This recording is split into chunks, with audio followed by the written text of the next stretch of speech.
ఆయనకి ఇష్టం లేదు, చేసుకున్నాడు. ఆయనదేం నడవట్లేదు, అందుకని చేసుకున్నాడు. అంటే ప్రజలలో కూడా చాలా నెగిటివిటీ ఉంది ఆయన మీద, ఏం పనులు చేయడం ఇట్లా అని.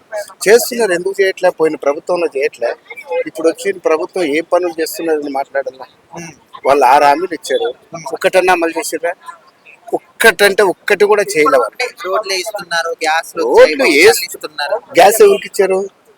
వచ్చాయి కొంతమంది, సంవత్సరానికి 3 అన్నారు, ఒకటి ఇచ్చారు ప్రెసెంట్ అయితే. ఒకటి అందరికి ఇవ్వలేదు కదా, 100కి ఒకరికో ఇద్దరికో ఇచ్చారు అంతే, అంత తప్ప ఏం ఇయ్యలే వాళ్ళు, ఇయ్యలే.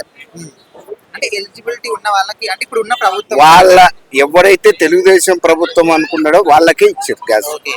అంతే తప్ప బీజేపీ వాళ్ళకి ఇయ్యలే, జనసేనకు కూడా ఇయ్యలే, వాళ్ళకు కూడా ఇయ్యలే, అంతే. ఓకే, అంటే ఇప్పుడున్న ప్రభుత్వం సరిగ్గా పనిచేస్తలేదంట. చేయట్లేదు. ఓకే, మరి పవన్ కళ్యాణ్ గారి సంగతి ఏంటి? డిప్యూటీ సీఎం గా పవన్ కళ్యాణ్ పర్వాలేదు, చేస్తున్నాడు, వాళ్ళను కూడా ఎదురిస్తున్నాడు, బాగానే చేస్తున్నాడు పవన్ కళ్యాణ్, పర్వాలేదు. నాకు వాళ్ళంటే కూడా నాకు పడదు, నేను పక్క జగన్ పార్టీ, అయితే పవన్ కళ్యాణ్ పర్వాలేదు, పోరాడుతున్నాడు.